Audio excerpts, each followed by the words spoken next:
ден, почитувани гледачи. Тайм-аут или финиш? Голема криза го зафати светскиот мечот за светски шампион за обединување на титулата во елиста. Еве веќе втор ден поред како не се игра партијата. Што се случи? На 27 вечерта, слободниот ден, вечерта Данаилов, менаџерот на Топалов, пишува протестно писмо до апелационото жири на организаторот на турнирот, кое што подоцна дел од него го уважува и на тој начин го прави голема криза во мечот. Што се случи всушност? Данаилов смета дека Крамник многу често одел во тоалетот, дури 50 пати влегувал и излегувал од тоалетот и дека тоа не можело да биде снимано. Тоа некако мене ми личи како во некој криминален филм, нешто што сакаат да го направат бугарската делегација се со цел да се поремети мечот и овој инаку прекрасен шаховски настан можеби да не се одржи до крај, да го нема регуларниот крај. Иако сето тоа беше со договорот востановено каде ќе се одмараат шахистите додека не се на потек, тие обајцата имаат по свој простор каде што можат да се одморат и да следат на демонстрацијна табла што се случува, имаат и посебен тоалет. Единствено тоалетот е она место каде што нема нормално камера и сега нешто на бугарската делегација и пречи зашто Топалов често го користи. Иако објаснувањето подосна од Крамник беше затоа што тоалетот е единственото широко место каде што тој може почесто да се шета и исто така дека многу пие вода, троши вода за време на партијата и така натаму, но всушност дека и тоа е во крајна линија и негова работа. Од друга страна, сето тоа го се снима. Пред тоа, по тоа, значи се проверуваат сите простори, така што веројатно дека станува збор само за да се поремети нормалниот тек на турнирот. Сега турнирот мечот е во криза. Денеска председателот на ФИДЕ, господинот Илум Жинов, кој патем е и председател на Калмикија, републиката, во која што се игра мечот, која што организатор на мечот, преговара со обајцата велемајстори, се со цел да може да се продолжи мечот. Инаку вчера што се случи, додека траја преговорите, со одредено задоснување му беше пуштен часовникот на Владимир Крамник, но тој се разбира не се појави на партијата затоа што не сакаше да се согласи со она што апелациониот комитет го реши, а тој реши дека тие два тоалета, посебните тоалети кои што ги има двајцата велемајстори на располагање се затвараат и ќе се отвори нов тоалет кој што ќе го употребуваат двајцата на друго место. Од друга страна, значи Крамник се жалеше и на тоа дека ако има некаква жалба, таа според регламентот треба да биде до 2 часа по завршување на партијата, а не 24 часа подоцна. Значи со тоа се нарушува една од основните точки во тој договор.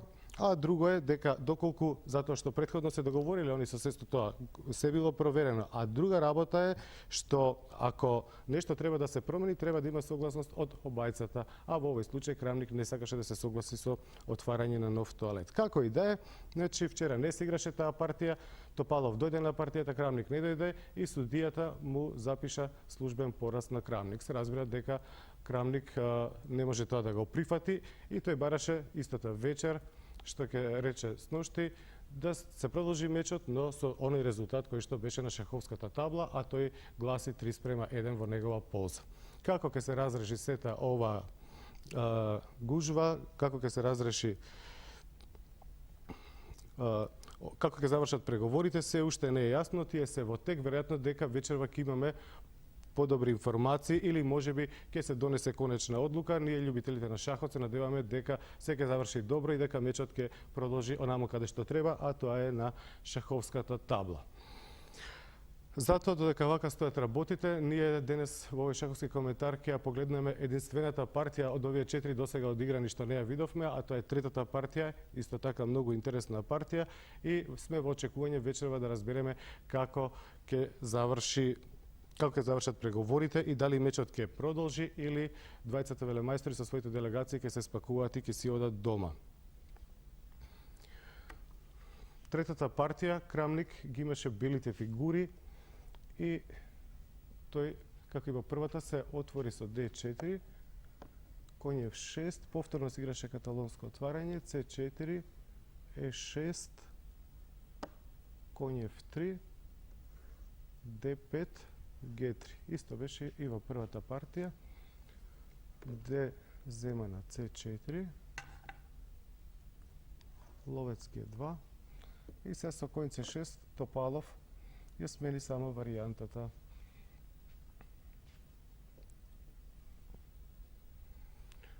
Ловец B4, ловец D2, A5 беше играно во првата партија. По конј C6, сега со конј C6 црниот сака, например, на мала рокада да одигра топ B8 и понатаму B5, да го држи пешекот на C4. Настануваат многу остри позиции, но Крамник игра во согласен со својот стил, дама А4, веднаш да го врати пешекот. Топалов поретко продолжение, ловец D7, главна линија, ловец B4 шах, ловец D2, конј D5. Дама зема на C4, конја 5, за да спроведе C5, дама D3, C5.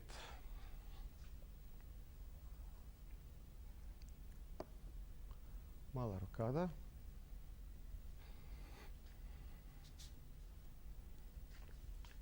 Ловец C6. Белиот продолжува со развојот. Конј на C3. C зема на D4. Конј D4. Ловец C5 со напад на конјот. Топ D1. Тоа е 12-тиот потек. И сега ова е првиот интересен, критичен момент во партијата. Се чини дека тука Топалов направи грешка или непрецизност.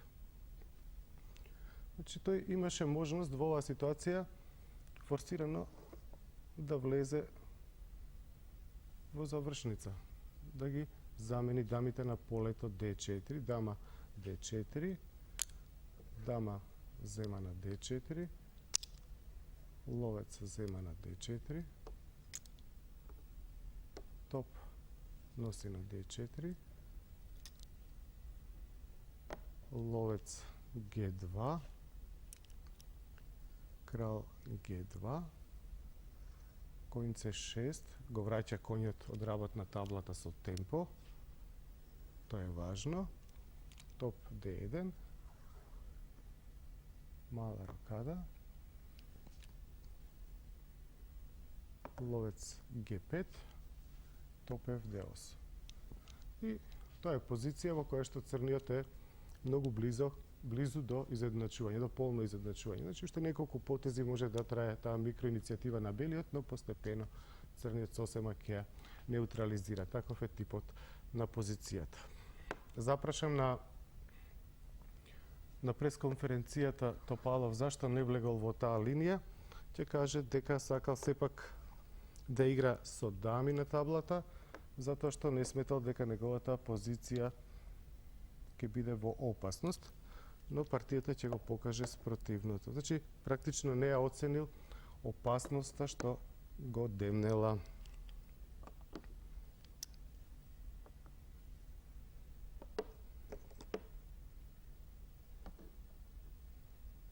Тоа е нашата позиција.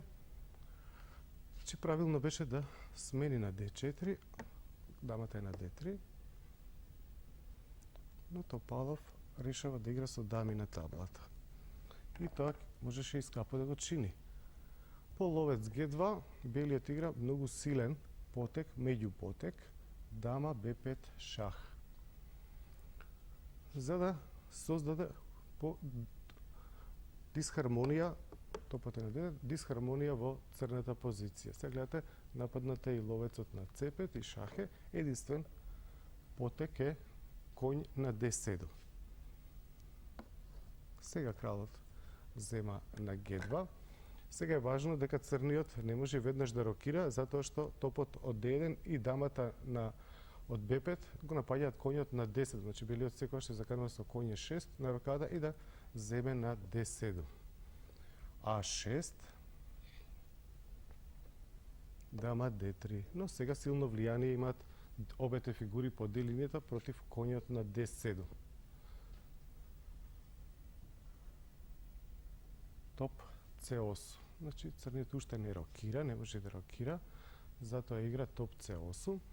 Сега одличен потек, ловец G5. Гледате го развива потегот, ловецот со темпо е напаѓа дамата, а дамата не може згодно да го земе ловецот. Ако го земе ловецот, значи ќе дојде коњот на E6 ја напаѓа дамата, нападната е и коњот, единствено дама е 7, но тогаш ќе следи коњ на G7 шах, кралот мора на D8 за да брани два пати на D7 и по коњ D5 партијата многу брзо би завршила, односно Топалов би загубил во минијатура.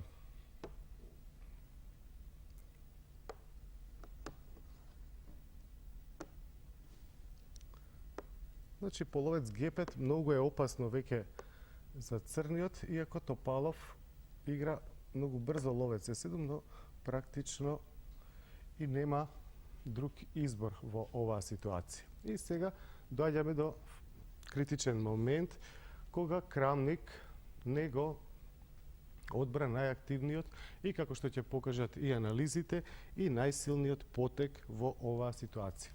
Најсилно решение беше да го одбере потегот коњ од C3 на E4 наместо ловец E7, што беше негов избор во партијата.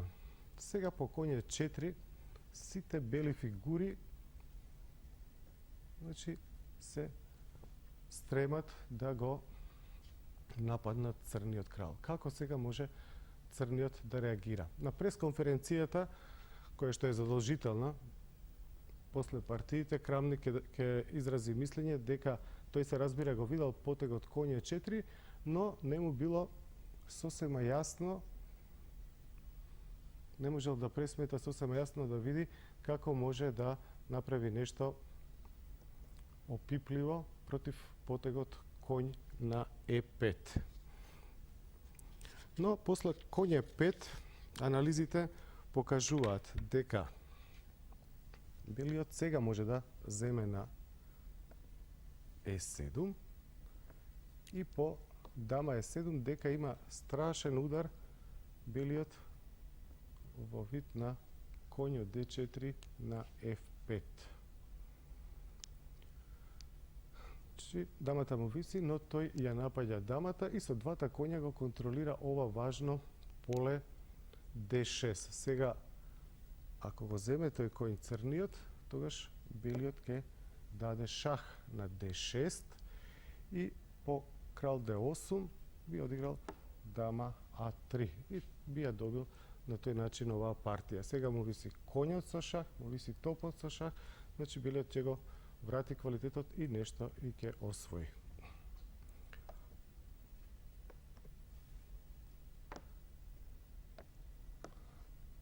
Додека пак ако земе на D3, што е друга можност, односно практично единствен потек, тогаш би следел потегот коњ на D6 шах и по крал F8 коњ на E7. Сега белиот доби темпо со тој шах затоа што виси топот на C8. Топ на D8, но сега коњот од шести ред, од D6 доаѓа на C8, го брани коњот на E7, а истовремено црниот коњ виси. Тој не може да отстапи затоа што врзан е црниот по D линијата. Единствен начин да биде во игра црниот е да го одигра на тактички начин да се брани со коњ C6. Би следело се ова форсирано, коњ зема на C6, го напаѓа топот, топот зема на C8, сега висат двата коња, но белиот коњ ќе нападне повторно од полето А7, го напаѓа топот, единствено топот може на А8 да дојде. Дори сега белиот би земал на D3, сега не може топ А7 заради топ D8, мора да загуби време да отвори вентил, но белиот топ доаѓа на C1, вториот топ, и веќе белиот е подготвен да ткае разбој со своите топови на седмиот ред, додека црниот топ на А7 ќе биде во офсет, така што таа позиција би била лесно добиена за него. Но се разбира дека во турнирска партија ова да се најде е повеќе од тешко, дури и за најголемите играчи на денешницата. И Крамник не можел ова сето да го најде на таблата.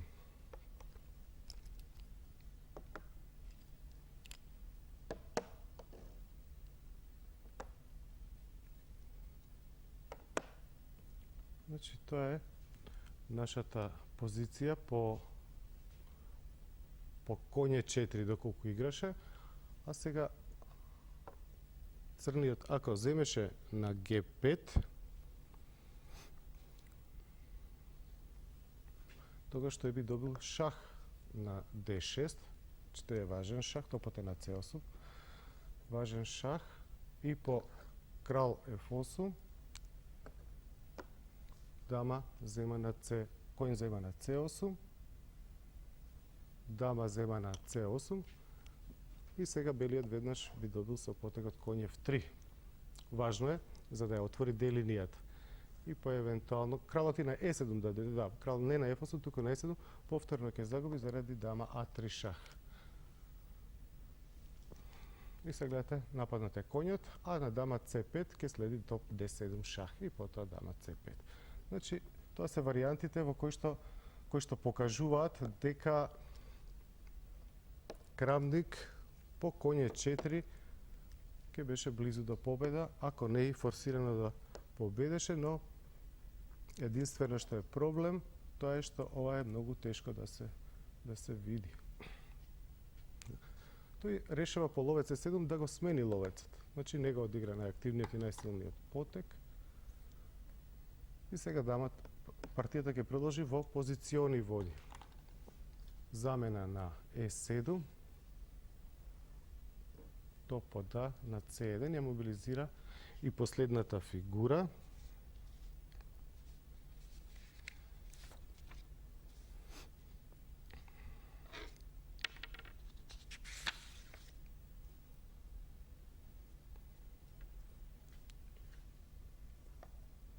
Коњ на С4, напаѓа на Б2, коњ А4,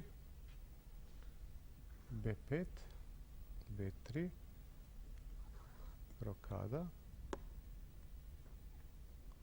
Б зема на С4, Б А4. И сега црниот кога би бил на потек, тој би застанал со коњот на С5 и би имал одлична позиција.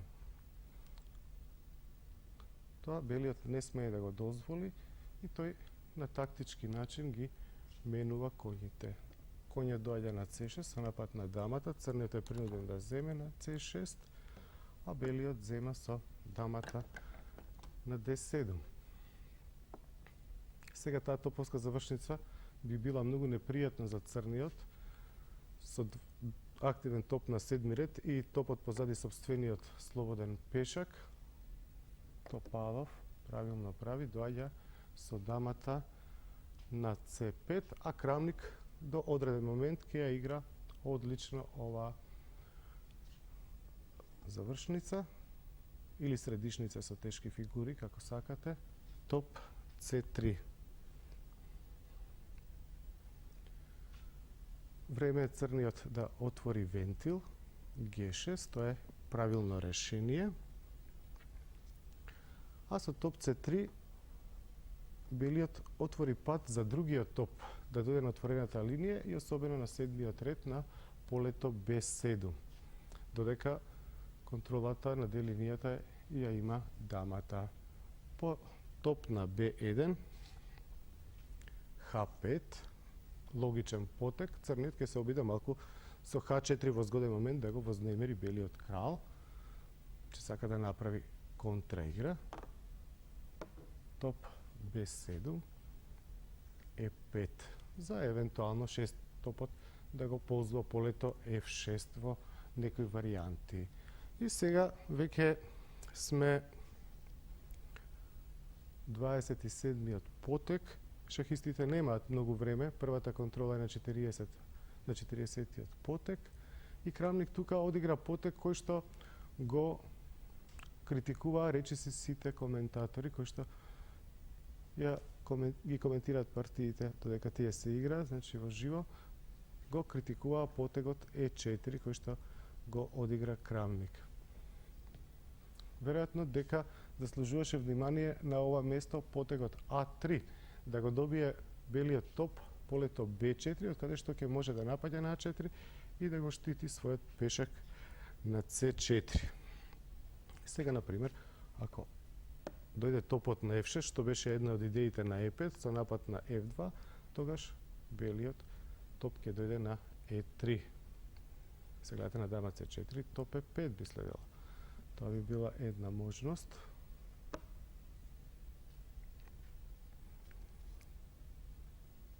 Односно на Е4, повторно белиот ќе дојде на Е3 и на дама С4, топ Б4 ќе го врати пешекот и ќе остане во подобра позиција. Но добро, и А3 е потек кој што не е толку лесно да се види. Како и да е, Е4 има одредени слабости. Се слабе е точката F2, се слабе е полето D4, а и самиот пешак на Е4 може да стане објект за напад. По Е4 Топалов веднаш напаѓа на F2, топ F6, топ C2, се штити. И сега погрешен потек, дама А3. Во цајтнот и Топалов греши, одигра непрецизен потек дама А3, со што повторно ќе му даде шанса на Крамник.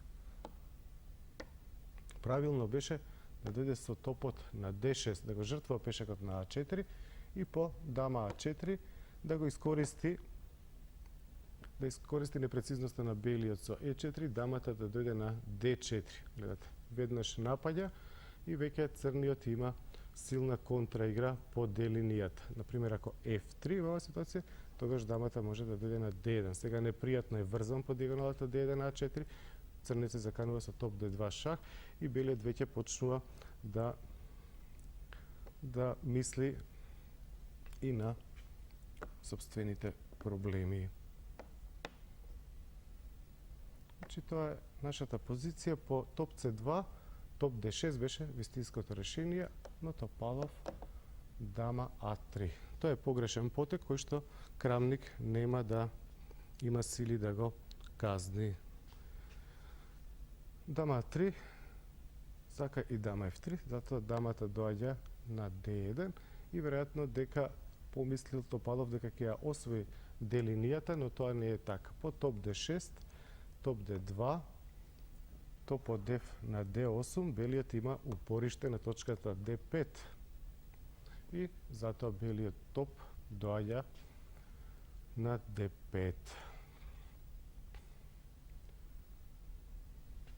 Црниот сега не може да игра со дамата, врзан е за одбрана на топот. Значи, не се гледа друго решение, освен црниот да изврши замена на полето D5 и се чини дека во овој миг Крамник ја испушта својата последна шанса, би се рекло својата втора шанса да ја добие оваа партија. Тој требаше да земе со Е пешакот на D5, да се создаде два врзани слободни пешаци и анализите ќе утврдат дека контраиграта на црниот не е доволно ефикасна. Но тука треба да се најдат неколку многу точни и исто така неочевидни потези. Например, тоа е поврзано и со жртва на пешак на А2. Например, на дама А2 одличен потек е дама D3. Не веднаш дама F3 со напад на F7, туку тој напад ќе го чува црниот белиот во резерва. Најинтересна варијанта е по дама D3, дама А1. D6, сега Е4. Сака на дама Е4 топ D6, но белиот оди напред. Дама D5, напаѓа на F7, топ F8, единствено за да брани. И сега D7. Ако црниот Е3, тогаш белиот би имал ефектен потек во дама на F7 шах. И по изнуденото топ F7, белата дама доаѓа на D8, дава шах и оваа позиција е форсирано загубена за црниот. Значи белиот ќе земе нешто или ќе даде мат. За оние кои што сакаат да учат таа техника за матирање со топ и дама, тоа е многу полезен пример. Значи тоа беше последниот момент кога можеше Крамник по топ D5 да земе со Е пешакот и да ги поврзе своите два пешаци и веројатно така на тој начин да ја добие партијата, но тој не го зема топот на D5 со Е пешакот, туку се реши за можеби посолидното продолжение С D5, но продолжение кое што нема да му даде повеќе од половина поен. Сега брзо се движат настаните до ремито, кое што е постигнато на овој начин. Дамата зема на А2, дама F3 со напад на F7, топ на F8 единствен потек. Сега дама D3 со напад на А6, но црниот правилно прави, не губи време за да го брани тој пешак кој што и онака тешко се брани, туку веднаш поаѓа со А3. Сега, доколку Крамник земеше на А6, тогаш Веско Топалов со дамата ќе доеше на С2 и тоа ќе му дадеше еднаква игра со контра на Е4. Топ Б3 е последниот обид на Крамник во оваа партија, но топ Б3 најде на одличен одговор F5. Сега на топ А3, F4. Контра удар. И во овој миг Крамник гледа дека не може да освои повеќе од половина поен и затоа тој форсирано доаѓа до реми, прави реми со потегот дама А6 за по дама Б3 да земе на Г6 со шах и по крал Х8 дама Х6 вечен шах. На тој начин Крамник ја доби третата партија во која што имаше силна иницијатива, која што на два пати веројатно дека можеше да ја добие. Топалов се сретна прв пат во тој меч после двете партии во кои што имаше иницијатива на кои ги загуби. Прв пат Топалов се сретна со сериозни проблеми во текот на целата партија, но и нема му служи на чест што вака тешка позиција успеа да ја ремизира. Како и да е, значи моменталниот резултат е 3:1, тој беше уште пред 2 дена, денес требаше да се игра, овој миг требаше да биде во тек шестата партија. Во план беше денес да анализираме петтата која што требаше да се одигра вчера, но велам мечот е во голема криза, во Елиста претседателот на ФИДЕ Илумжинов преговара со обајцата велемајстори и со Крамник и со Топалов со цел да се спаси мечот кој што сакаше и сака веројатно да го растори менаџерот на Топалов Данаилов, кој што не се покажа на нивото на вака голем настан. И на вистина многу вложи организаторот да се организира овој меч, има и одличен награден фонд, обајцата добиваат по $500,000 по договорот фиксно и уште се очекува дека ќе имаат и дополнителни приходи од спонзорите, но еве еден непромислен потек на еден можеби успешен менаџер, а незначителен шахист порано, може сето тоа да го расипе. Крамник денеска напише уште едно отворено писмо, второ поред до ФИДЕ и до неговиот претседател Лумжинов, во кој што многу разборито ги кажува причините зашто не сака да се отворат нови тоалети. Тој смета дека овој настан е многу голем и дека не мора да се прави шоу реалити или нешто друго, дека се што се случува на шаховската табла е сосема во ред и дека така треба и да продолжи. Но да се надеваме дека ќе надвладе умот над глупоста и дека двајцата големи велемајстори ќе седнат утре повторно на шаховската табла. Денеска практично ФИДЕ зема тайм-аут, а вчера оној пораз што му беше засметан на Крамник, веројатно дека ќе биде анулиран, затоа што Крамник воопшто не беше виновен вчера што не се одигра партијата. И тоа би било се, почитувани гледачи. Мене ми останува да ви информирам дека доколку продолжи мечот, ние ќе продолжиме да го следиме дека ќе имаме шаховски коментар во вторник во 15 часот и 45 минути. Доколку мечот пропадне, тогаш следната средба ќе биде во нашиот редовен термин, кој што сега е во сабота, истото ова време, 15 часот и 45 минути. Пријатно попладне.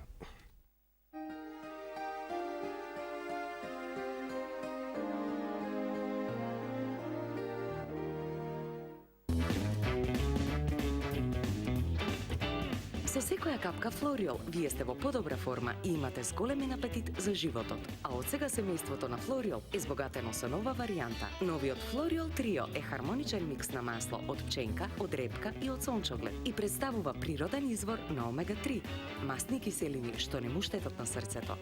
Уживајте во Флориол Трио, новата варијанта во семејството на Флориол. Флориол, вкус на животот. Од сите тестенини со кои сум работел, можам да извадам само едни. Тестенини Марија. Многу лесно се подготвуваат, не се лепат, а за вкусот ќе кажете вие. Па и не мора да си голем мајстор да ги приготвиш овие тестенини. Тестенини Марија. Едноставно најдобри. Марија е мојата тајна.